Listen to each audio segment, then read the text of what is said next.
My own son tried to kill me with a box of poisoned chocolates, and I unknowingly saved my life by making my daughter-in-law and my grandchildren jealous.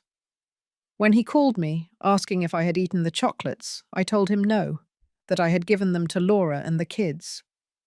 The silence on the other side of the line was deafening. Then he yelled like a desperate man, "You did what?" At that moment, I did not understand why Thomas was so upset. I thought he was angry because I had given his gift to other people. How naive I was. My name is Dorothy. I am 69 years old. For 40 years, I sacrificed everything for my son, Thomas. Everything. My youth, my dreams, my savings. I adopted him when he was just 2 years old, after his biological parents died in an accident. I gave him my last name, my unconditional love, my entire life. But that day, the day of my 69th birthday, everything changed. That box of artisanal chocolates that arrived at my door looked like a beautiful gift from a grateful son. The chocolates were exquisite, expensive. They came in an elegant box with a card that read, "To the best mother in the world. With love, Thomas." I was so touched. It had been months since I had received any affectionate gesture from him. Since he married Laura, everything changed. She arrived like a storm in our lives, filling my son's head with poison against me. "Your mother is too nosy," she would say. "You are too old for her to be taking care of you," she would whisper in his ear. And Thomas, my Thomas, the boy I raised with so much love, began to change. Little by little, he drifted away. Visits became scarcer, calls colder, hugs more distant. But I kept hoping. I kept believing that my son would go back to being the person he was before. That morning, when the chocolates arrived, I thought it had finally happened. That my son had remembered how much he loved me. That Laura had not managed to completely destroy the bond we had built for so many years. The chocolates looked delicious. They were from an exclusive brand, the kind that cost a fortune. Each piece was a work of art, decorated with golden details and perfect shapes. But me? Oh, I was always like that. Always thinking of others before myself. These chocolates are too good for me alone, I thought. Laura and the kids will enjoy them much more. The little ones had always been my weakness. Despite all the disdain their mother showed me, I adored those children. They were my grandchildren, the extension of my Thomas, the only pure thing left in that toxic relationship. So I took the box, carefully rewrapped it, and headed to Thomas's house, which was just a short drive from my home in upstate New York. When I knocked on the door, it was Laura who opened it. As always, she greeted me with that fake smile that I hated so much. That smile that did not reach her eyes, that screamed contempt, even though her lips tried to feign courtesy. "Hello, Dorothy," she said, with that condescending tone she used with me. "What brings you by?" I handed her the box of chocolates and explained that they were from Thomas for me, but that I wanted to share them with her and the children. For a moment, I saw something strange in her eyes, like surprise, but not the good kind. It was more like fear, confusion. But she quickly composed her expression and took the box. "What a nice gesture from Thomas," she murmured. "The kids will be thrilled." She did not invite me in. She never did. She always found an excuse to keep me at the door, as if I were a traveling salesperson and not the grandmother of her children. That time she said the children were sleeping, that it had been a long day, that perhaps another day would be better. I went home with a slightly sad heart, but also with a certain satisfaction. I had done something good. I had shared the joy of my son's gift with his family. That night, I went to bed thinking that maybe, just maybe, that gesture would help smooth things over between Laura and me. The next day, the phone rang early. It was Thomas. His voice sounded strange, tense. "Mum," he said to me, "how were the chocolates?" The question took me by surprise. It was rare for him to be so interested in knowing if I had enjoyed a gift. Usually, after giving me something, he seemed to completely forget about the matter. "Oh, Thomas," I replied honestly. "I gave them to Laura and the kids. You know how much they love sweets." The silence that followed was terrifying. It was as if the world had stopped. I could hear my own heart beating as I waited for his answer. Then he exploded. "You did what?" he yelled with a fury I had never heard in his voice. "I gave them to Laura and the children." "You're crazy." His voice trembled in a way that frightened me. It was not just anger. It was pure panic. "Thomas, I don't understand," I said, trying to stay calm. "I thought you'd be happy that I shared your gift with your family." But he kept shouting, increasingly desperate. He asked me over and over if I was sure I had not eaten a single chocolate, if I had given the whole box, if the children had already eaten them. His questions were so specific, so urgent, that I began to suspect. Why did he care so much that I had not tried the chocolates? Why did he seem relieved that I had not eaten them, but desperate that I had given them to his own family? He hung up abruptly after shouting that I was an idiot, that I had ruined everything. I was left with the phone in my hand, trembling, not understanding what had happened. But something inside me, a maternal instinct that I had developed over years of caring and protecting, told me that something was terribly wrong. That afternoon, Laura called me. Her voice sounded different, worried. "Dorothy," she said to me, "the children felt sick after eating the chocolates. We had to take them to the hospital in Staten Island." My blood ran cold. "What happened to them?" I asked with my heart in my throat. "The doctors say it was food poisoning," she replied. "But it's strange. The chocolates smelled odd when we opened them, but the children had already eaten several before we realized it." My world began to crumble. The chocolates my son had sent me, the chocolates I had given with so much love, had made my grandchildren sick. But there was something else. In Laura's voice, I detected something that made me tremble.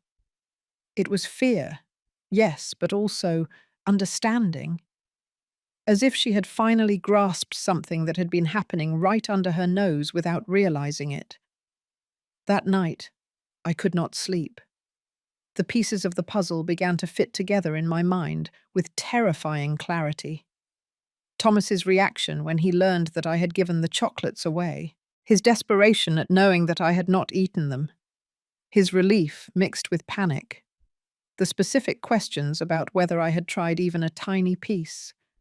And then, like a lightning bolt in the darkness, the truth hit me with all its brutal force. My son, my own son whom I had raised and loved unconditionally, had tried to poison me. The following days were a nightmare. The children recovered, thank goodness, but the poison had left its mark. Laura confessed to me that the doctors had found traces of arsenic in their little bodies. Arsenic, a word I had only heard in crime movies. Now it was part of my most horrible reality. My daughter-in-law, for the first time in years, spoke to me without that mask of contempt. Her voice trembled when she told me, "Dorothy, I think those chocolates were not meant to be shared. I think they were specifically for you." Her words confirmed what my heart already knew, but my mind refused to accept. Thomas had disappeared. He did not answer the phone. He did not reply to messages. When Laura went to look for him at his job at the Manhattan accounting firm, they told her he had requested emergency time off. He had run away like the coward he was, leaving his wife and children to suffer the consequences of his devilish plan. But I knew my son. I knew where to find him. I knew that when he felt cornered, He always ran to the same place, the house of his Aunt Natalie, my younger sister. She had always had a weakness for Thomas, always justifying his mistakes, protecting him from the consequences of his actions. I drove to Natalie's house with my hands trembling on the steering wheel. 40 years of unconditional love, 40 years of sacrifices, 40 years of giving everything I had. And this was what I received in return: a son who wanted to see me dead. When I knocked on the door, Natalie opened it with a look of guilt. "Dorothy," she murmured, "I didn't know you were coming, but I had already seen Thomas's car parked on the corner." "I know he's here," I said in a voice I did not recognize as my own. Thomas appeared behind her like a ghost. His face was drawn, his eyes sunken, but what struck me the most was the expression on his face. There was no remorse. There was no guilt. There was only resentment, as if I were the culprit of this whole disaster. "Why?" was the only thing I could ask him. "Why did you want to kill me?" My voice broke on that last word. Kill me. My own son had wanted to kill me. His answer broke my soul into 1,000 pieces. "Because you're a burden," he said with a coldness that chilled my blood. "Because you've always been a burden. Because I need your inheritance and you never die." My inheritance, of course. It all came down to money. The money I had saved for decades working day and night. The money I had saved living like a pauper to secure a future for him. The money I planned to leave him when I died naturally, of old age, surrounded by the love of my family. "But I didn't know you had so much money," he continued with that poisonous voice. "Until I saw the bank documents when you got sick last year. $200,000, Mum. 200,000 that I need now, not when you're 90 years old. $200,000 that I had earned with blood, sweat, and tears. $200,000 that represented 40 years of work, deprivations, of sleepless nights working double shifts to give him the best education, the best clothes, the best opportunities. Besides," he added, as if it were the most natural thing in the world, "you're old. What else are you going to do with your life? Why do you need so much money at your age?" His words were daggers in my heart. Every syllable was a deeper betrayal than the last. Natalie tried to intervene. "Thomas, don't talk like that," she murmured, but he silenced her with a look. "Aunt, you know I'm right. She's already lived her life. I have a family to support, children to educate, a future ahead of me." "A future built on my corpse," I replied with a bitterness I did not know I had inside. "A future bought with my death." He looked at me with contempt, as if I were the crazy one, as if I were the villain in this twisted story. "Don't be dramatic," he told me. It was going to be quick. The chocolates had enough arsenic to look like a natural heart attack. No one would have suspected anything. You would have died peacefully, sleeping, and I would have inherited what was going to be mine anyway. His words revealed the depth of his betrayal. It had not been an impulse, a moment of madness. It had been a calculated, meticulous, cold plan. He had researched the poison. He had bought the most expensive chocolates to disguise the taste. He had calculated the exact dose. My death had been planned with the same dedication that I had put into planning his birthdays for so many years. "And what happened?" I asked him. "Why didn't your perfect plan work?" His face twisted into a grimace of frustration. "Because you're too stupid to eat chocolates your own son gives you," he spat at me. "Because you always have to be the martyr. You always have to give everything. You always have to be the selfless, saintly mother."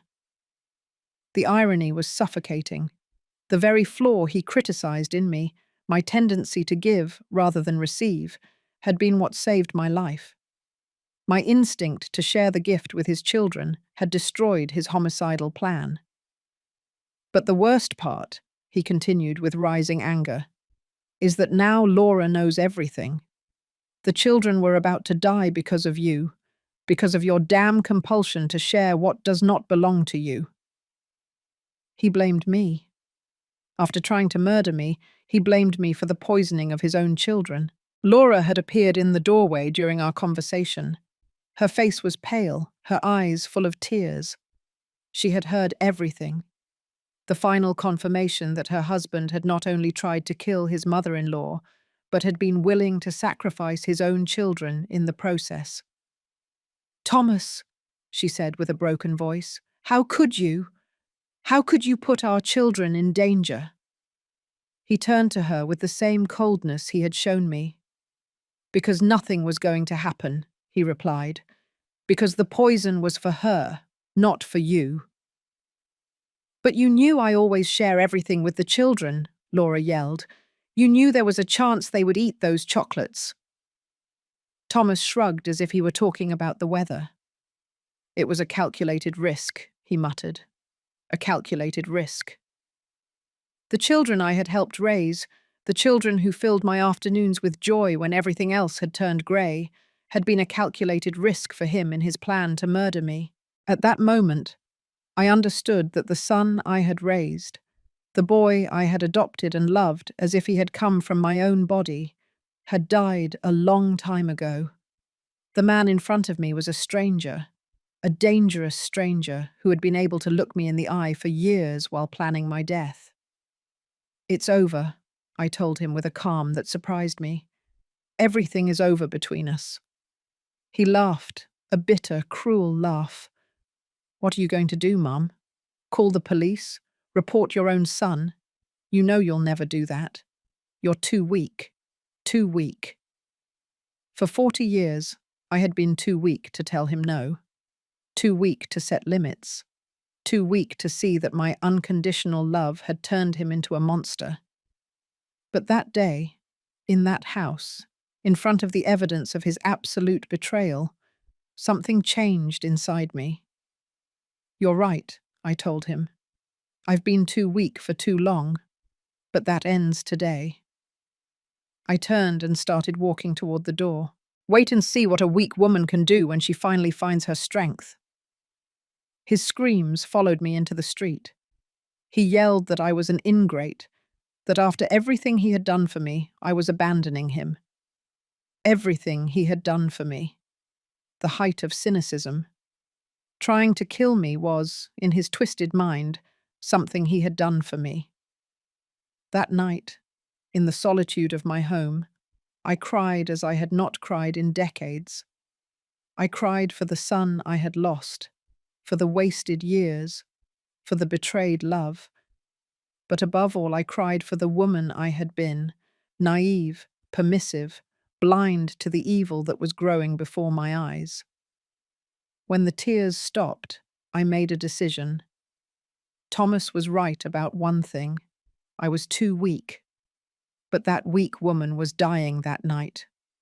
Tomorrow, a new Dorothy would be born. A Dorothy who had learned that love without limits is not a virtue. It is complicity.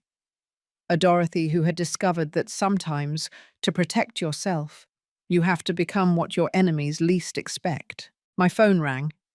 It was Stanley, my lawyer, an old family friend. "Dorothy," he told me. "Laura called me. She told me everything.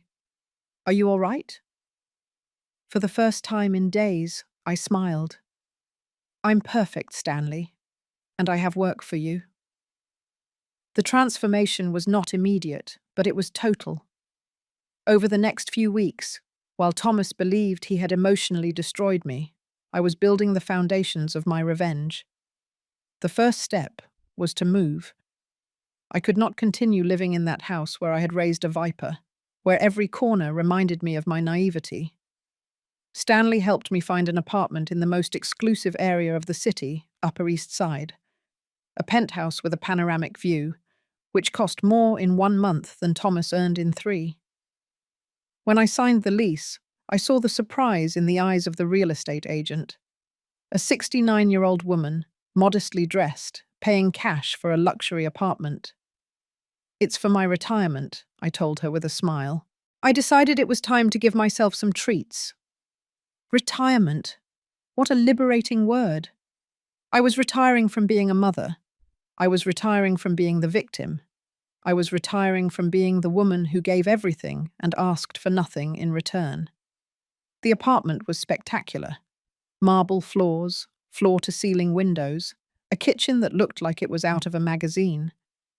But what I liked most was the study, a quiet space where I could plan, where I could think, where I could become the strategist Thomas had never imagined I could be. Stanley was my first ally in this new life. For years, he had handled my basic legal affairs, wills, insurance, minor procedures. But now I needed something more. I needed a legal warrior who would help me systematically dismantle the life of the man who had tried to murder me. Dorothy, he told me in our first serious meeting, this is going to be brutal. Thomas is not going to give up easily. He's going to fight. He's going to lie. He's going to try to manipulate the situation in his favor. I leaned back in his office's leather chair and looked him in the eye. Stanley, he underestimated me for 40 years. Now it's my turn to surprise him. The first thing we did was secure my money. Thomas knew about the main account, but he did not know about the other three. He did not know about the certificates of deposit that I had been religiously renewing every year. He did not know about the stocks I had bought with the extra money from my weekend jobs. He did not know that his stupid mother had built a modest but solid financial empire. In total, Stanley told me after reviewing all the documents, we are talking about almost $400,000, not $200,000 as he believes. $400,000. 40 years of sacrifice turned into economic power. 40 years of living like a poor woman to die like a queen. But money was only a tool. The real weapon was information. Stanley hired a private investigator, a former police officer named Robert, who specialized in family cases. What we discovered in the following weeks left me speechless. Thomas had not only planned my death for the inheritance, he had debts that I was unaware of. Gambling debts, debts with loan sharks, debts that had turned my death into an urgent necessity for him. My son was not just a frustrated murderer. He was a bankrupt gambler who had bet his family's future at my expense. Here is the evidence, Robert said, handing me a folder full of photographs, documents, bank records. Your son owes more than $50,000 to very dangerous people, people who do not accept excuses. The photographs showed him in Atlantic City casinos, in clandestine betting houses in Queens, in nighttime meetings with threatening-looking men. He had mortgaged the house where he lived with Laura without telling her anything. He had pawned his wife's car. He had emptied the children's savings accounts to pay interest. My son was not only a murderer, he was a thief who had stolen his own family's future. Laura doesn't know anything about this, Robert continued. He has been lying to her for months. He tells her he has problems at work, that payments are late, that they need to economize. But the truth is that he is using the house money to gamble. The information was devastating, but it was also perfect. Thomas had built his own prison with his lies and addictions. I just had to push the bars so that everything would collapse. Meanwhile, he thought he had defeated me. 3 weeks had passed since our confrontation at Natalie's house, and I had given no sign of life. I had not called him. I had not shown up at his house. I had not made any drama. In his narcissistic mind, this confirmed his theory. I was too weak to face him. But I was working. Every day, from my new apartment, I coordinated the next moves with Stanley. Every night, I reviewed Robert's reports, learning more about the monster my son had become. Every dawn, I planned the next step of my meticulous revenge. The first phase was psychological. I needed Thomas to feel like he was in control, that he had won. I needed him to become complacent, to lower his guard. That's why I had not given any sign of life. That's why I had let him believe that I was hiding in some corner, crying and feeling defeated. Stanley had explained the legal process to me. We have evidence of the attempted poisoning, he told me, the children's medical analysis, Laura's testimony, the recordings you made of his confessions. Yes, I had recorded our entire conversation at Natalie's house. A small device Robert had given me, hidden in my purse. But, Stanley continued, a criminal process is going to be long and complicated. There will be media coverage. There will be public scandal. Are you prepared for that? I was more than prepared. After 40 years in the shadows, I was ready to come out into the light and show the world who Thomas really was. Besides, he added with a smile, we have evidence of fraud, embezzlement, and financial manipulation. We can destroy him economically before the criminal process even begins. Economically? The word sounded delicious. Thomas had tried to kill me for money. Now he was going to lose all his money for trying to kill me. During those weeks of silence, I also worked on myself. I hired Yolanda, a personal stylist who completely transformed my image. Goodbye to old, conservative clothes. Goodbye to grey, unkempt hair. Goodbye to the hunched posture of the defeated woman. When Yolanda finished with me, I did not recognize myself in the mirror. My hair was dyed an elegant brown, cut in a modern style that took 10 years off me.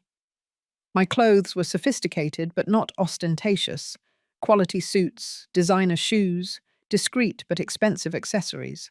Dorothy, Yolanda told me, admiring her work, you look like a woman of power. A woman of power? I liked the sound of that.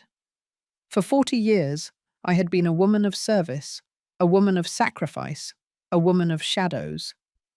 Now it was time to be a woman of power. The last element of my transformation was the most important. My attitude. I hired a personal coach, a psychologist specializing in female empowerment. Dorothy, she told me in our first session, you have to stop seeing yourself as a victim. You are a survivor. You are a warrior. The sessions were revealing. For decades, I had confused love with submission, kindness with permissiveness, motherhood with total self-denial. I had raised a monster because I had been afraid of being a bad mother if I set limits. True love, the psychologist explained to me, includes consequences. If there are no consequences for bad actions, there is no love. There is complicity. Complicity. For 40 years, I had been an accomplice in my son's transformation into a sociopath. But no more. The new Dorothy was not an accomplice to anyone. The new Dorothy was a force of nature that was about to unleash upon Thomas's world like a devastating hurricane. One night, exactly 1 month after our confrontation, I decided it was time to make my first public appearance. I carefully chose the location, the most exclusive art gallery in the city, where a private collection of contemporary paintings was being exhibited. I dressed in a black designer suit, high heels that made me look taller and more imposing, and jewelry I had bought that very afternoon. When I arrived at the gallery in a luxury taxi, the society photographers turned to look at me. They did not recognize me, but they instinctively knew I was someone important. I walked through the gallery with a glass of champagne in my hand, admiring the artwork, conversing with collectors and critics. For the first time in decades, I felt in my element. Elegant, sophisticated, powerful. And then I saw him. Thomas was in the opposite corner of the gallery, accompanied by Laura. She looked tense, uncomfortable, clearly out of place in that luxurious environment. He was trying to impress some businessman, probably looking for new victims for his scams. Our eyes met across the room. I saw the shock on his face when he recognized me. The defeated woman he had left crying a month ago had been replaced by this sophisticated and mysterious version of his mother. I approached slowly, savoring every step. When I reached him, I smiled at him with a poisonous sweetness. "Hello, Thomas," I said to him in a voice that dripped power. "What a surprise to run into you here."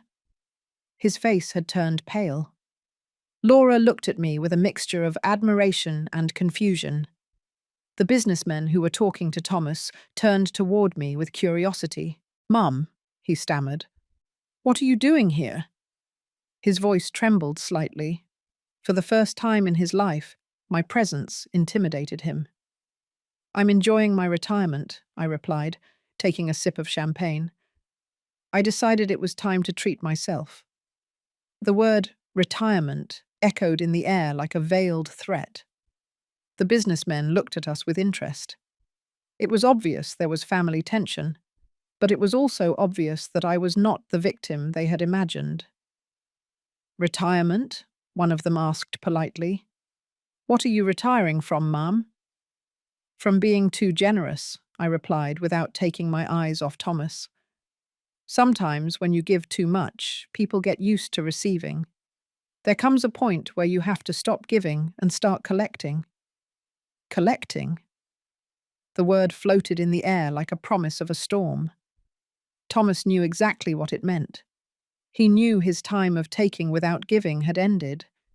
He knew the hunt had begun, and now he was the prey. The following days were of exquisite tension. Thomas knew something had changed, but he did not know what. He had seen me at the gallery, transformed into a woman he did not recognize, and that made him uneasy. He began calling me obsessively, but I did not answer. I let his calls go to voicemail, where I could hear his growing nervousness. "Mum, answer the phone," he said in his messages. "We need to talk. I need to know what you are planning." What are you planning? For the first time in his life, he was the one who was afraid of me. For the first time, I was the predator and he was the prey. Stanley had begun the legal phase of my revenge. The first thing was to file a civil lawsuit for attempted murder, with all the evidence we had gathered. The children's medical analysis, the audio recordings, the testimonies of Laura and the medical staff who had treated my grandchildren. "Dorothy," Stanley told me in his office, "this lawsuit is going to be a scandal. The media are going to cover the case. Your story is going to be on every newscast." Perfect. I wanted the whole world to know who Thomas really was. I wanted his neighbors in Connecticut, his co-workers, his friends, to know that he had tried to murder his own mother. But the civil lawsuit was only the appetizer. The main course was the investigation Robert had completed into Thomas's illegal activities. Mortgage fraud, misuse of family funds, defrauding loan sharks, tax evasion. My son had built a financial house of cards that was about to collapse. "Here are all the documents," Robert said, handing me 3 folders full of evidence. "Your son has been stealing from his own family for months. Laura can sue him for marital fraud and recover everything he stole." Marital fraud. The words sounded delicious. I decided it was time to have a conversation with Laura. Despite all our past problems, she was also a victim of Thomas. She had also been deceived, manipulated, stolen from, and most importantly, she was the mother of my grandchildren, the children who had been about to die because of their father. I invited her to lunch at the most elegant restaurant in the city. When she arrived, I saw the surprise in her eyes at seeing my new version. I was no longer the modest, resigned mother-in-law she had known for years. I was a woman of power who had decided to take control of her destiny. "Laura," I said to her after we ordered our turkey clubs, "we need to talk." She nodded nervously. She knew something big was coming.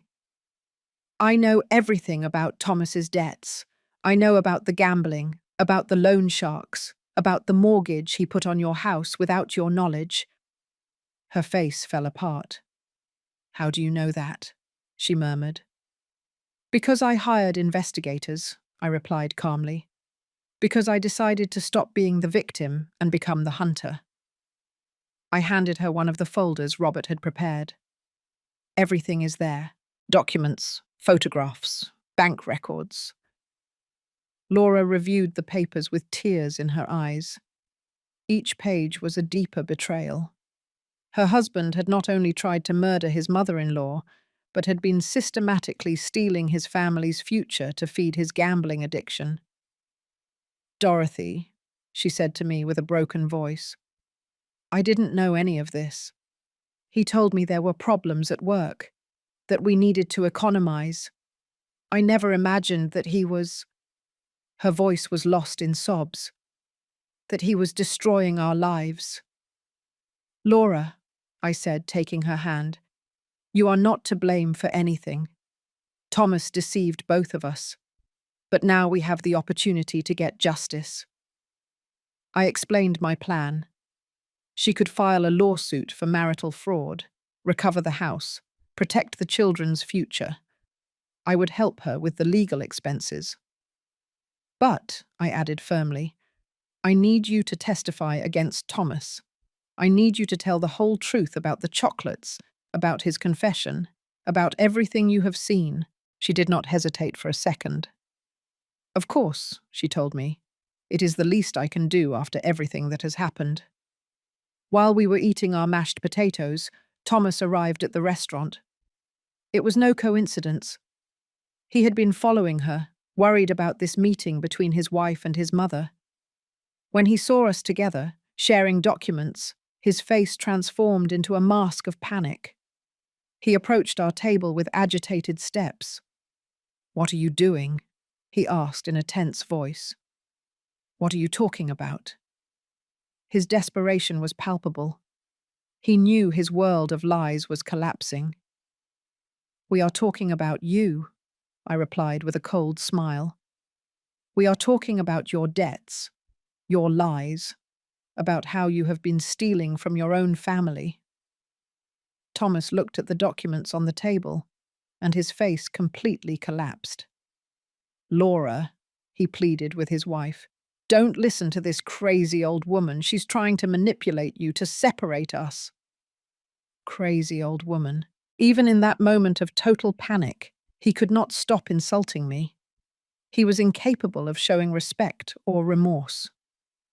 Thomas, Laura told him in a voice I had not heard before, a voice full of strength and determination.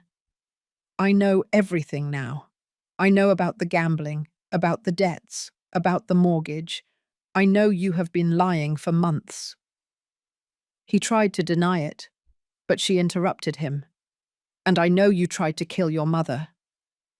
She shouted the last words, attracting the attention of the entire restaurant. The diners turned toward us, murmuring among themselves. Thomas realized he was being watched and lowered his voice, but his desperation was increasingly evident. Laura, please, he whispered to her. We can fix this. We can work it out together. You don't need to listen to this woman. She has always tried to separate us, always manipulating, always blaming others, never taking responsibility for her actions. No, Laura replied firmly. No more lies, no more manipulation. I am going to protect our children, and that means taking them away from you. She got up from the table, picked up her purse, and headed for the exit. My lawyers will be in touch with you. Thomas stood there, next to our table, trembling with rage and impotence. When Laura left, he turned to me with a fury that reminded me why I had decided to destroy him. This is your fault, he hissed through clenched teeth. You ruined my marriage. You destroyed my family. I didn't destroy anything, I replied with supernatural calm. I only brought the truth to light. Your marriage was ruined when you decided to become a liar and a thief. Your family was destroyed when you decided to try to murder your mother. I got up from the table and looked him directly in the eyes. And this is just beginning. His threats followed me into the street. "You're going to regret this," he yelled as I walked toward my taxi. "You're going to pay for destroying my life." Destroying his life.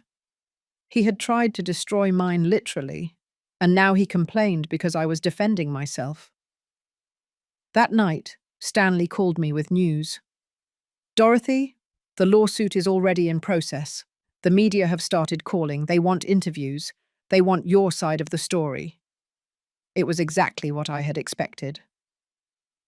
"Schedule the interviews," I told him. "It's time for the world to know the truth." The first interview was with the most watched news program in the city, Channel 5 News. I arrived at the studio impeccably dressed, with the confidence of a woman who had found her power. The journalist received me with curiosity and compassion. "Miss Dorothy," she said to me in front of the cameras, "tell us your story. How did you discover that your son had tried to poison you?" I told her everything.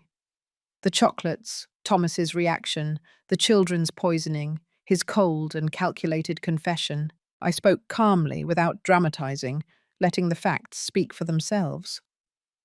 "How does a mother feel when she discovers that her son wants to kill her?" the journalist asked me.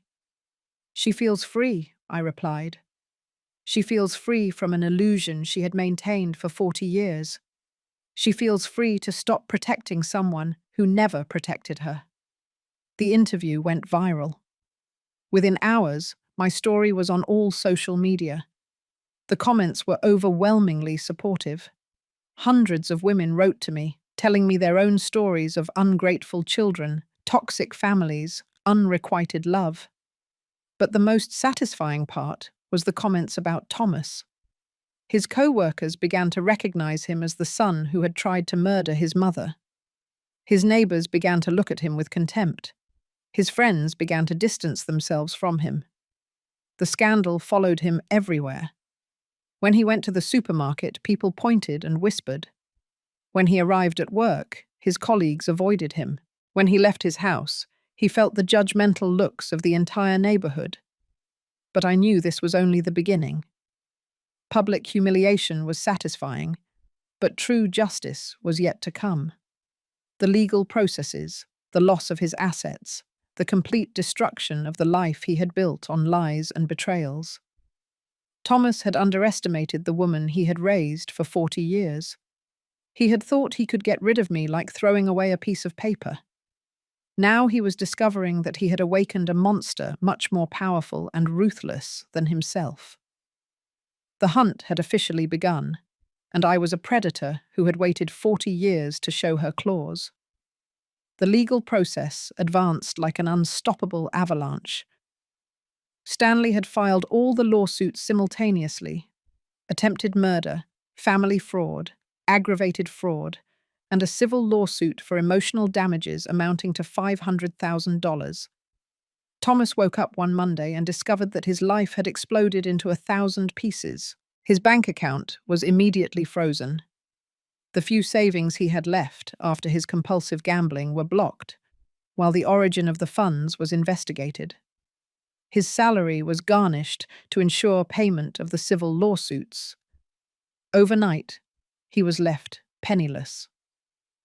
"Dorothy," Stanley reported to me with satisfaction, "your son is broke. He cannot afford a decent lawyer. He's going to have to settle for a public defender." A public defender against the best law firm in the city. The battle was unequal from the start, but the most delicious thing was seeing how his social world crumbled. The video of my television interview had generated such a scandal that the media began to investigate Thomas's life more deeply.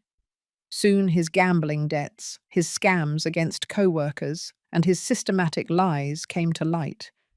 His boss called him to an urgent meeting. "Thomas," he said, "the company cannot afford to have its name associated with this scandal. You are terminated, effective immediately. 20 years working at the same company, eliminated by a scandal he himself had created. The loan sharks, who had been pressuring him for his gambling debts, saw the news and decided to accelerate their collections. They knew that if they did not act fast, they would not recover a single dollar. They began showing up at his house, calling him at all hours, openly threatening him. One night, while I was enjoying a glass of wine in my luxury apartment, I received a call from Laura. She was crying. "Dorothy," she told me between sobs, "men came to the house, armed men. They said that if Thomas doesn't pay them tomorrow, they are going to take the house and everything in it." "Where is Thomas?" I asked her. "He disappeared," she replied. "When he saw those men, he ran out the back door. He left me alone with the children to face those criminals."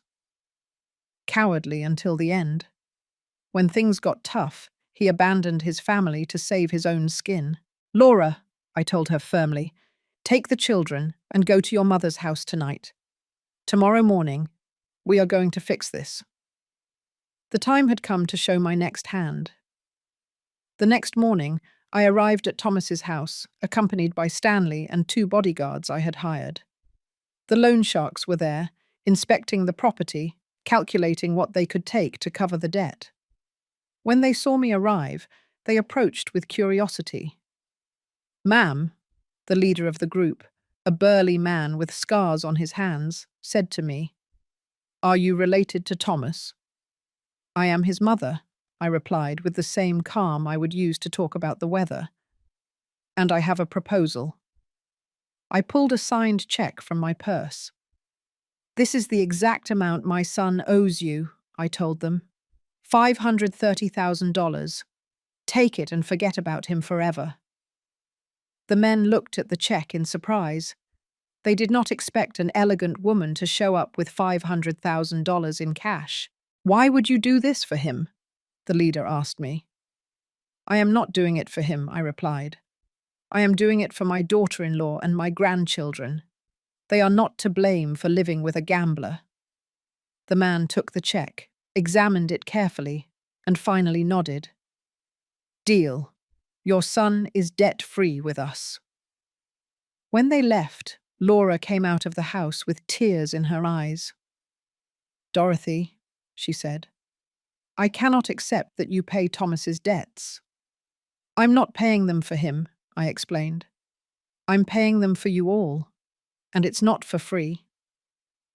I handed her a document that Stanley had prepared. "It's a property transfer," I explained. "The house is now in your name. Thomas no longer has a legal right to it. And this," I handed her another paper, "is a loan agreement. You owe me $530,000, but you can pay it in small installments over the next 20 years. It was a perfect agreement. Laura was protected, the children had a safe home, and Thomas lost his last economic resource. When he finally showed up, he would discover that he no longer owned anything. That afternoon, Thomas finally deigned to call me. His voice sounded desperate, broken. "Mom," he pleaded, "I need your help. The loan sharks are going to kill me if I don't pay them. I need money. I need you to forgive me. I need—" "Thomas," I interrupted him coldly, "I already paid your debts." I could hear his sigh of relief on the other side of the line. "Thank you, Mum. I knew you wouldn't abandon me. I knew that, but I didn't do it for you," I continued. "I did it for Laura and the children. And you no longer have a house. I transferred it to your wife's name." The silence that followed was absolute. "What?" he finally murmured. "The house is no longer yours. Your wife owes me the money, not you. You have nothing more to do with that property." His breathing became agitated. "You can't do that," he yelled. "It's my house. I bought it." "Did you buy it with money you stole?" I replied. "And now it has returned to legitimate hands. Laura and the children are protected. You are on your own." I hung up the phone without waiting for his response. The following days were of delicious tension. Thomas showed up at the house, but Laura had already changed the locks. When he tried to force his way in, She called the police. The officers arrived and explained to him that he no longer had a legal right to the property. "But she's my wife," he yelled as they escorted him out of his own house. "I have a right to be here." "Sir," the officer told him, "your wife has requested a restraining order. You cannot approach within 200 yards of this property." Restraining order. Laura had followed my advice to the letter.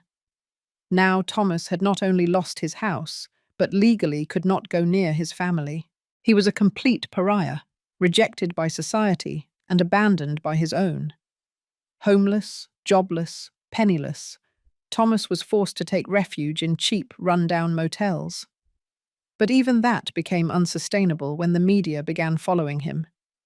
Reporters constantly harassed him, asking him about the attempted murder, about his debts, about his gambling addiction. One night, desperate and humiliated, he decided to do something he considered intelligent, but which turned out to be the final nail in his destruction. He created a social media profile and began live streaming, trying to tell his side of the story. "My mother is crazy," he said in front of his phone camera from a dirty motel room. "She is making all this up because she wants attention. I never tried to poison anyone. The chocolates were normal. She is manipulating my whole family against me." But the internet does not forgive. Users began bombarding him with specific questions he could not answer. "Why was there arsenic in the chocolates?" they asked. "Why did your children get poisoned?" they insisted. "Where is the proof that your mother is lying?" His broadcast went viral, but not in the way he expected. It went viral as an example of pathological narcissism, as the live confession of a man who could not accept responsibility for his actions. The comments were brutal, ruthless, merciless. "This guy really thinks we're stupid," someone wrote. "His own wife is reporting him, and he says it's all a lie," added another. "Typical psychopath, always blaming others," commented a third. But what really sealed his fate was when someone asked him directly, "If you are innocent, why don't you sue your mother for defamation?" Thomas was speechless. He could not sue me because he knew I had all the evidence. He could not deny the attempted poisoning because the evidence was irrefutable. His silence at that question was interpreted by everyone as an admission of guilt. The broadcast ended abruptly when he began receiving death threats live. He had tried to manipulate public opinion and had achieved exactly the opposite. The next day, clips of his broadcast were on every newscast. Behavioral analysts dissected him as a case study of malignant narcissism. Psychologists explained on television how his inability to accept responsibility was typical of antisocial personalities. Thomas had achieved something that I could not have achieved even with the best public relations team. He had destroyed his own reputation so completely and publicly that there was no turning back. He had become the national villain, the symbol of filial ingratitude taken to the extreme. But for me, the most satisfying thing was not his public humiliation. It was the tranquility I saw in Laura's eyes when I visited her, the security my grandchildren felt in their own home, the peace I had found by moving away from the toxicity that had dominated my life for decades. Formal justice was still in process, but poetic justice had already been served. The son who had tried to kill me for money now did not have a single dollar. The man who had scorned my love now begged for my forgiveness.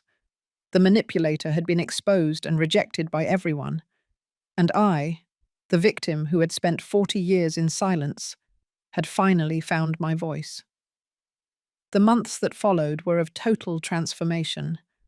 While Thomas sank further and further into his own misery, I flourished as never before in my life. The luxury apartment had become my sanctuary, a place where for the first time in decades I could breathe without the weight of constant manipulation. Stanley kept me informed of the progress of the legal cases. "Dorothy," he told me during one of our weekly meetings, The district attorney is very interested in prosecuting Thomas for attempted murder. The evidence is overwhelming. The audio recordings, the medical testimonies, the confessions he himself had made, everything formed a solid and irrefutable case. Furthermore, Stanley continued with a smile, his public defender is trying to negotiate a plea bargain. He knows he cannot win this case. A plea of guilty would mean Thomas would have to publicly admit, in front of a judge, that he had tried to murder his own mother. But what truly filled me with satisfaction was seeing how Laura had flourished after breaking free from the toxicity of her marriage. Without the constant lies, without the financial stress, without the emotional manipulation, she had returned to being the strong woman I had glimpsed years ago. "Dorothy," she told me during one of our weekly lunches, "for the first time in years, I feel free.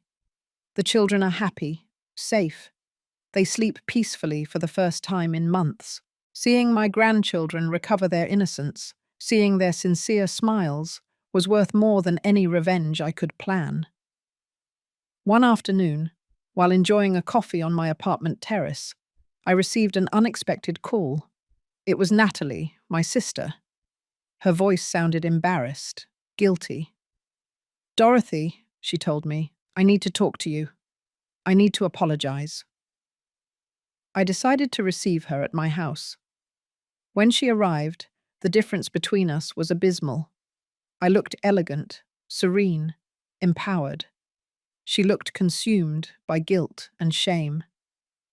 "Dorothy," she began with tears in her eyes, "I knew Thomas had problems, but I never imagined he was capable of trying to kill you." "Natalie," I replied with a calm that surprised me, "you always knew there was something wrong with him. You always justified him. You always protected him from the consequences of his actions." She nodded, unable to deny the truth. "I know I was an accomplice to his behavior.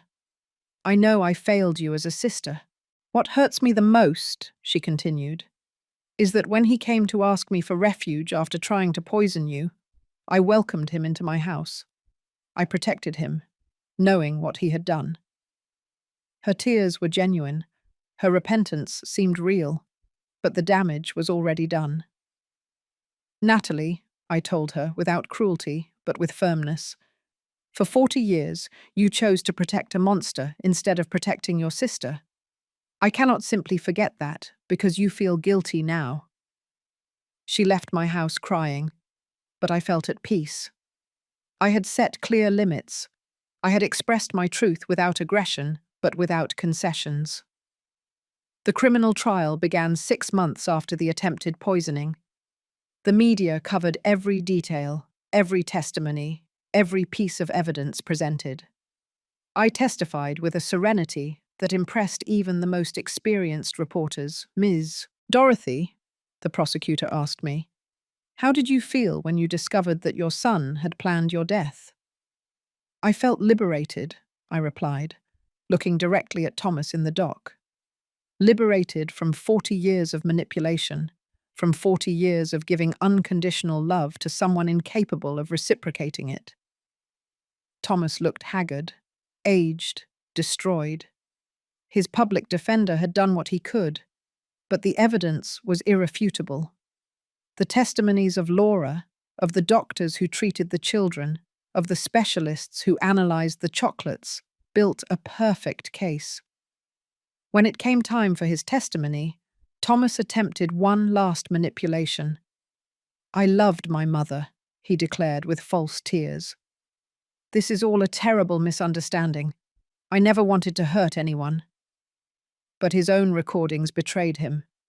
When the prosecutor played the audio where he confessed his plan, his version completely crumbled. The jury deliberated for barely 2 hours, guilty of attempted first-degree murder, guilty of endangering the lives of minors, guilty of aggravated fraud. The sentence was 12 years in prison, with no possibility of parole before serving 8. When I heard the verdict, I did not feel triumph. I felt peace, justice. The legal confirmation of what I already knew, that I had been the victim of a calculated and premeditated attempted murder by my own son. Thomas looked at me from the dock as he was being handcuffed. His eyes no longer held the arrogance of before, only desperation and self-pity.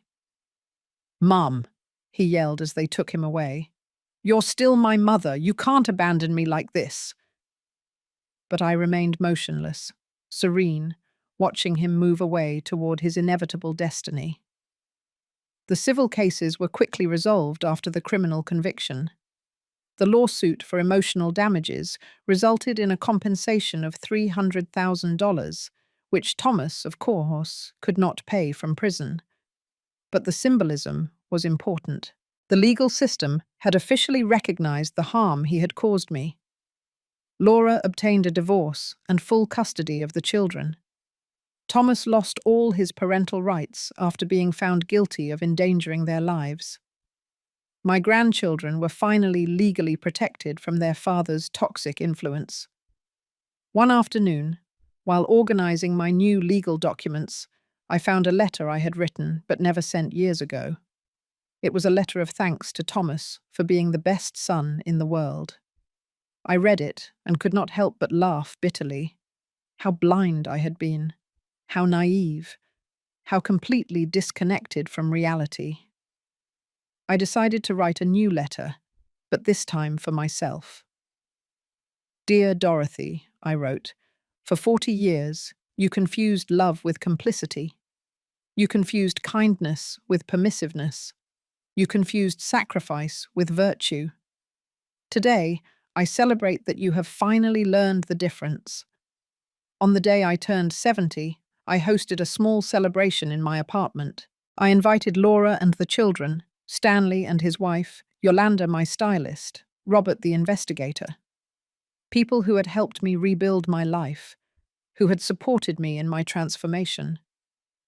When I blew out the candles on my cake, I made a silent wish that no woman would have to wait until her 70s to find her strength, to set limits, to defend herself from those who abused her love. That night, alone in my apartment, I reflected on the journey I had undertaken, from silent victim to empowered woman, from selfless mother to a person who valued herself, from a woman who gave everything without receiving anything to a woman who had learned that self-love is not selfishness, it is survival. Thomas had wanted to kill me to steal my money, but he had achieved something completely opposite. He had awakened a woman I did not know existed within me. A woman strong, intelligent, capable of fighting for what belonged to her. Formal justice had been served, but the real victory was personal. I had recovered my dignity, my autonomy, my right to live without fear or manipulation. 2 years after the sentencing, my life had found a balance I never thought possible. The emotional wounds had healed, not with forgetting, but with wisdom. I had learned that healing does not mean forgetting, but integrating the pain into a new, stronger version of yourself. My daily routine was a testament to my newfound freedom. I woke up without the weight of the anxiety I had carried for decades. I had scrambled eggs and bacon for breakfast while reading the financial news, because I had decided to learn to manage my investments personally. Stanley had introduced me to Oscar, an ethical financial consultant who taught me that money could be a tool for empowerment, not just for survival. "Dorothy," Oscar told me during one of our sessions, "you have enough capital to live comfortably for the rest of your life and leave a considerable inheritance." Inheritance, the word that had motivated the attempted murder, now had a completely different meaning for me. I had decided to create a trust for my grandchildren, administered by Laura until they turned 25. I also established a foundation to help older women victims of family abuse. My traumatic experience had turned into social purpose. The children visited my apartment every weekend. Seeing their little faces light up when they arrived was the most powerful medicine for any residual sadness. Grandma Dorothy, little Anne would say to me. Why doesn't Dad live with us anymore? These were difficult questions that Laura and I had learned to answer with age-appropriate honesty. Dad made choices that hurt a lot of people, Laura would explain. Sometimes, when someone hurts others, they have to go to a special place to learn how to behave better. The children accepted these explanations with the natural resilience of childhood, but I knew they would eventually need more details. One afternoon, while playing with my grandchildren in the Central Park near my apartment, I saw an older woman sitting alone on a bench. She looked sad, lost, with that expression that I knew too well. I approached and started a conversation. "I'm Yolanda," she told me. Not Yolanda the stylist, but another woman who coincidentally had the same name. "I live with my son and his wife, but I feel invisible. They treat me like a burden." Her story resonated deeply with me. It was like seeing my past reflected in another person. I told her my experience, without dramatic details, but with the honesty of someone who had traveled through the same darkness. "Yolanda," I told her, "you do not have to accept being treated as a burden. You have rights, you have value, you have options." That conversation became the germ of something bigger. I began organizing weekly meetings in my apartment for older women facing similar situations. We called it the Circle of Strength. Every Thursday afternoon, my living room filled with stories of survival, mutual support, of women rediscovering themselves. Stanley helped me formalize the foundation. The Dorothy Foundation for the Dignity of the Older Woman, it was finally called. Our first project was a temporary shelter for elderly women victims of family abuse. The second was a free legal assistance program. The media began calling me to talk about the issue of elder abuse. My story had resonated so much that I became, without seeking it, a voice for other victims. Family abuse doesn't always leave visible bruises, I would say in interviews. Sometimes the abuse is emotional, financial, psychological. One morning, exactly 3 years after the attempted poisoning, I received a letter from prison. It was from Thomas. My first impulse was to throw it away unread, but curiosity won out. I opened it with trembling hands. "Dear Mum," it began, "I know I don't deserve your forgiveness, but I need you to know that I have been reflecting on what I did."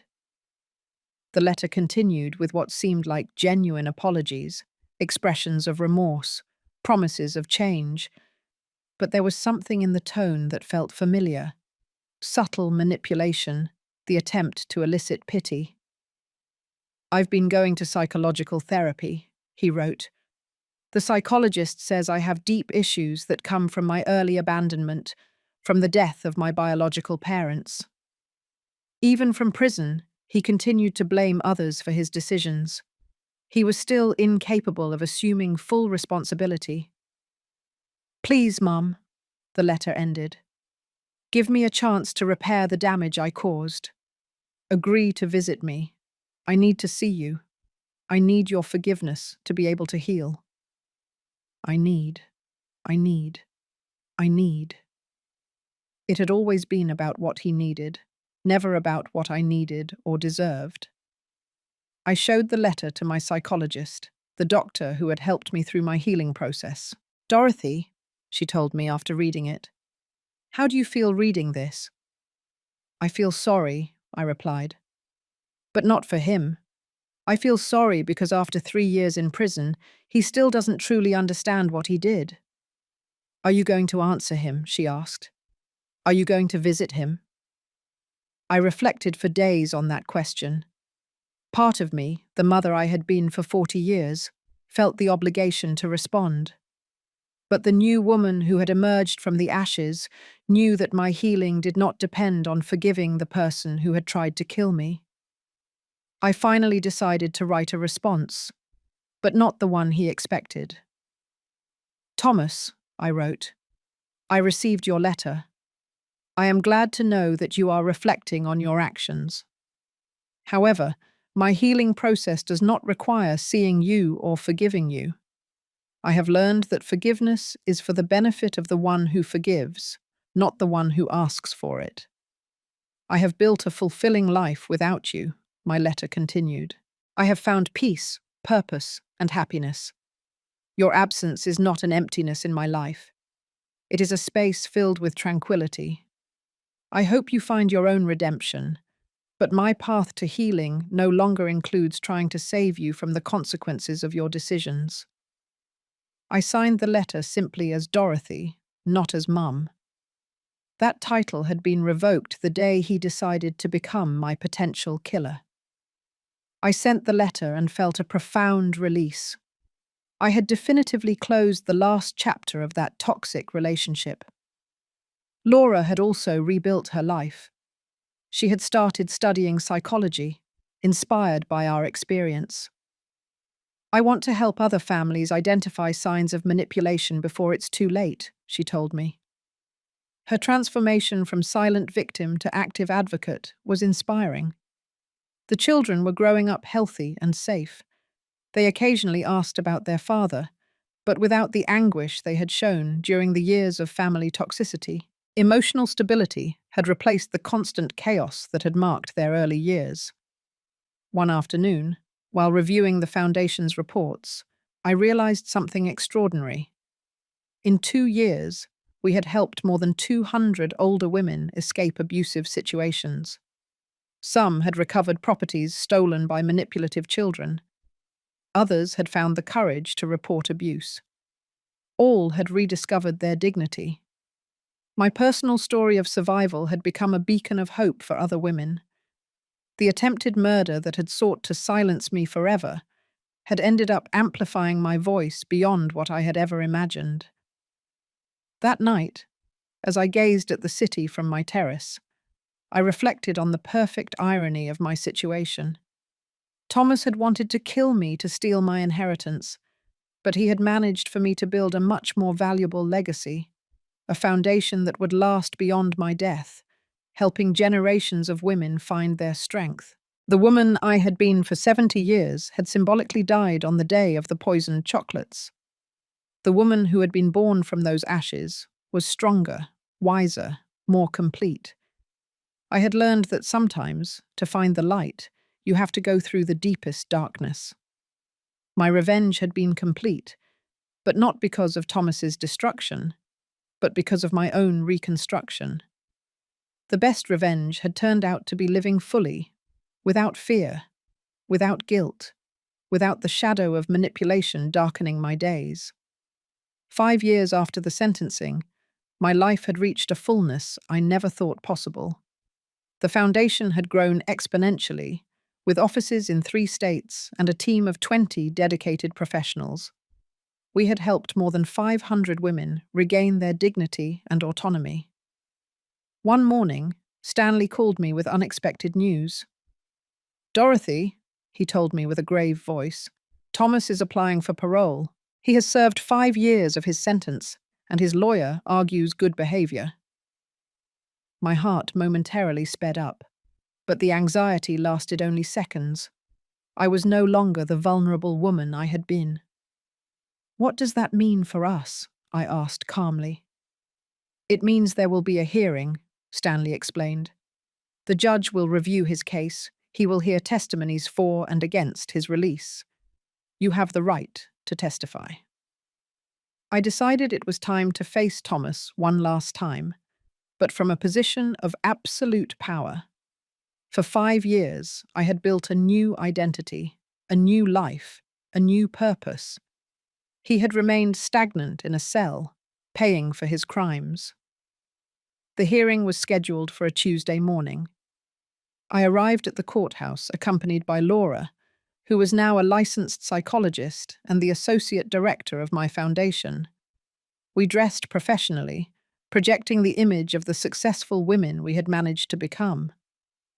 When Thomas entered the room, his appearance struck me. 5 years of prison had transformed him into a prematurely aged man. His hair was completely grey, his face marked by deep wrinkles, his posture hunched by defeat. There was no trace left of the arrogant man who had tried to murder me. His lawyer presented the case for parole. "My client has shown genuine remorse," he argued. "He has participated in rehabilitation programs. He has maintained excellent conduct. He has expressed sincere desires to repair the damage caused to his family."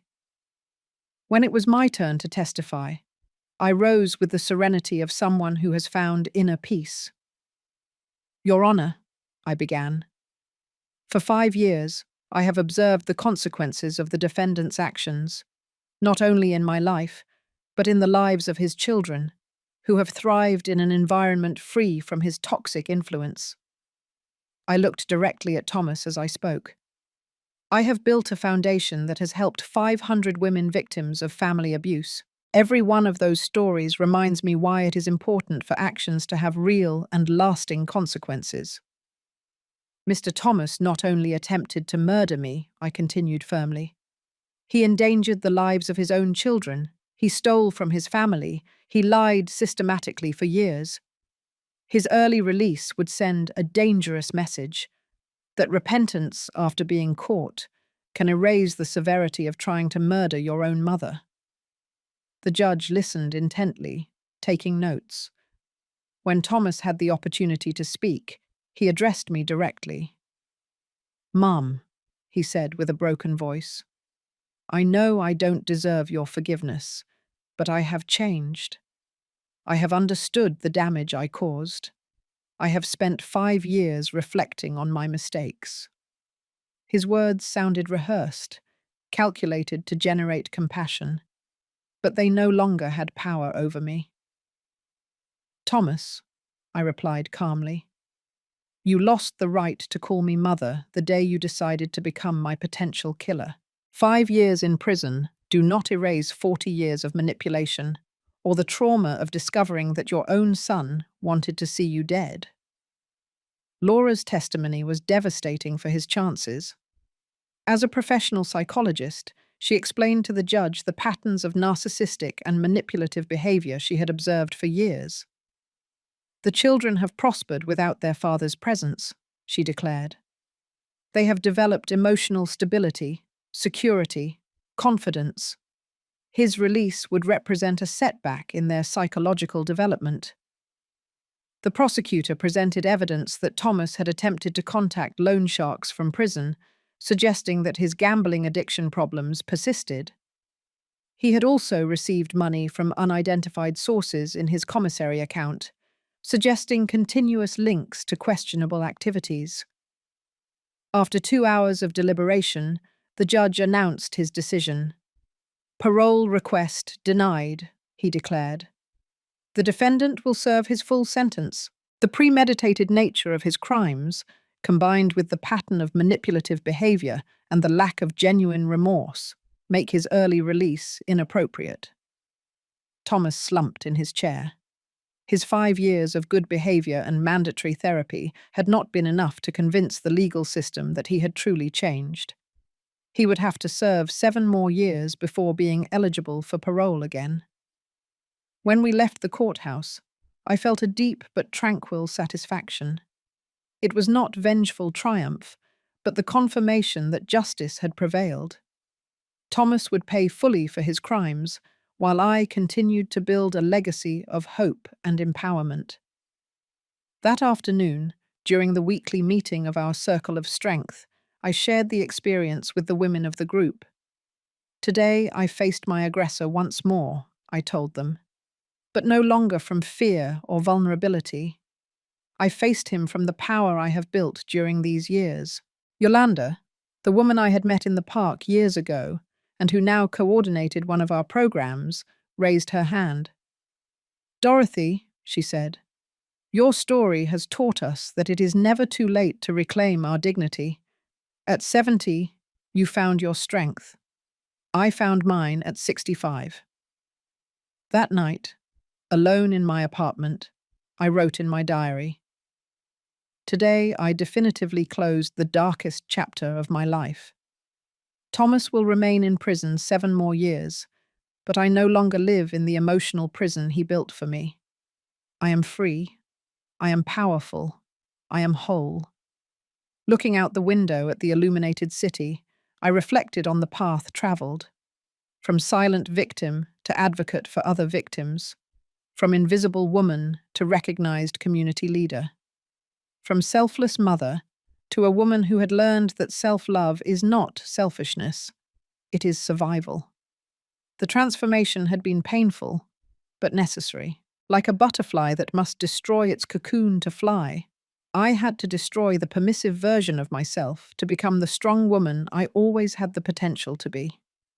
Tomorrow, I would continue my work at the foundation. I would continue helping other women find their voice. I would continue building a legacy that transcended personal revenge. Because I had learned that the best response to an attempt at destruction is not reciprocal destruction, but the construction of something beautiful and lasting.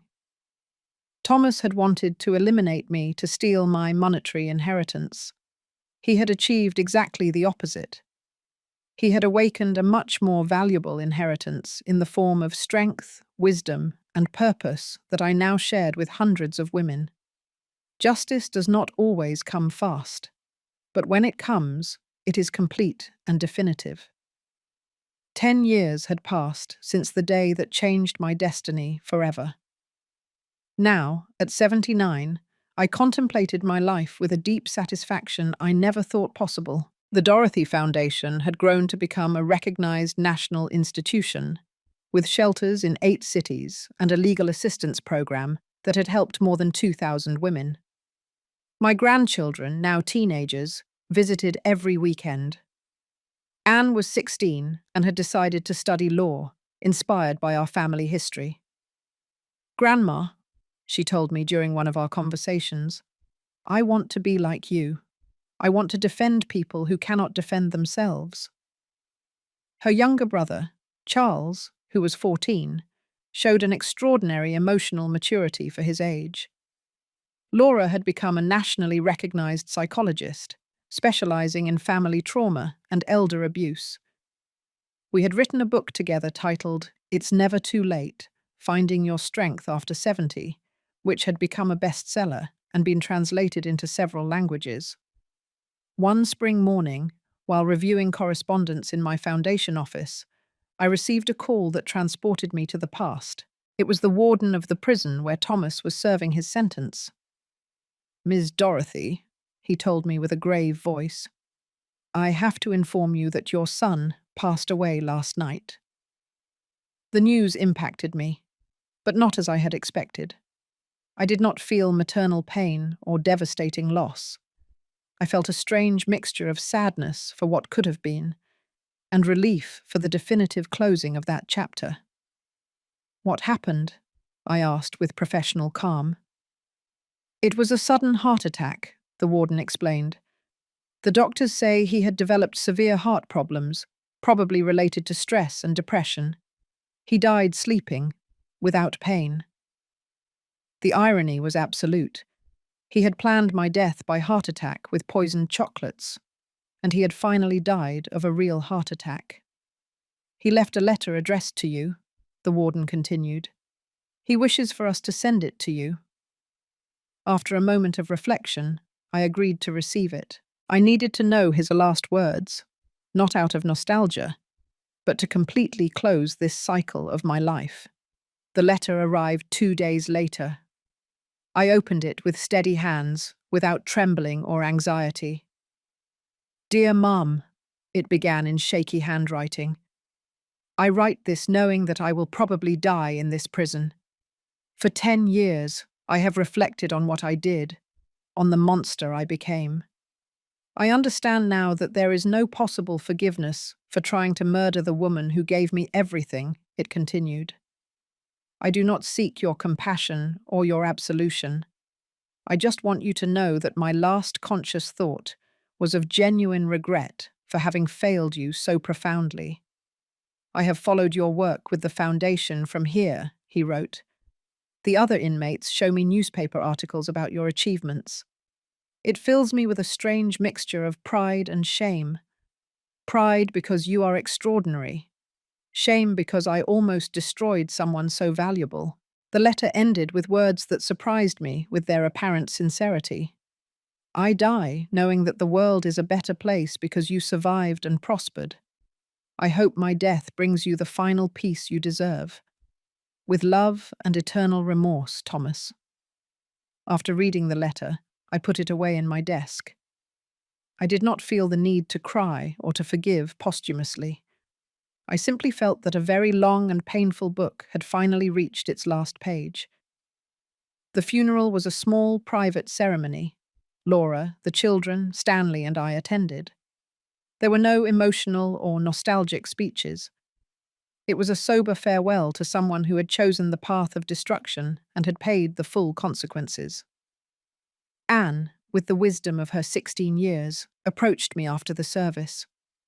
"Grandma," she said, "are you sad?" "I am at peace," I replied. Sometimes the deepest sadness is for what never was, not for what was lost. That night, in the solitude of my apartment, I wrote the final entry about Thomas in my diary. Today, I buried the son I adopted 47 years ago. But the son I truly loved died 10 years ago, the day he decided to become my killer. Today, I only buried the remains of that decision. The following months were of extraordinary productivity, without the looming shadow of Thomas, without the possibility of future legal hearings or confrontations. I dedicated myself completely to expanding the work of the foundation. We established a university scholarship program for older women who wanted to resume their studies after escaping abusive situations. We also created a research center on elder abuse, directed by Laura. Our studies began to influence national public policies for the protection of older people. My personal experience had become a catalyst for broad social change. On my 80th birthday, we organized a benefit gala for the foundation. The event brought together politicians, businessmen, academics, and, most importantly, hundreds of women whose lives had been transformed by our programs. During my speech that night, I reflected on the central lesson of my experience. I have learned that kindness without limits is not virtue, it is self-neglect. I have learned that unconditional love must include self-love. I have learned that sometimes, to save yourself, you have to be willing to disappoint those who expect you to sacrifice yourself endlessly. My story began as a tragedy, I continued, the attempted murder by my own son. But it turned into a story of rebirth, of discovery, of purpose. Because I chose not to remain in the role of the victim, but to transform my pain into power to help others. When I finished my speech, the 2,000 people present stood up in an ovation that lasted 5 minutes. But what moved me the most were the tears in the eyes of Anne and Charles, my grandchildren, who looked at me with an admiration that had been earned through example and resilience. That night, back home, I sat on my terrace to contemplate the city. 10 years ago, I had been a 70-year-old woman, vulnerable, manipulated, almost murdered. Now I was an 80-year-old woman, powerful, respected, with a legacy that would last generations. The most perfect revenge had turned out to be the construction of an extraordinary life. Thomas had wanted to eliminate me to steal my money, but he had managed to awaken my true potential. He had wanted to silence me forever, but he had amplified my voice until it became a chorus of empowered women. I wrote in my diary that night, I do not regret adopting him. I only regret not having understood sooner that kindness should never be practiced at the cost of self-destruction. My son wanted to kill me, but instead of destroying me, he freed me to become who I was always meant to be. The story had ended, but the legacy was just beginning. Every woman who found her strength through our programs was a victory over the mentality that had created Thomas. Every limit set, every firm no uttered, Every act of self-love was a silent revolution against the culture that teaches women to give everything without receiving anything. It had taken me 70 years to find my power, but I had used every day of the last 10 to ensure that other women would not have to wait so long. That was my true inheritance. Not money, but wisdom. Not property, but purpose. Not revenge, but victory through transformation. The circle had closed perfectly, and I was at peace.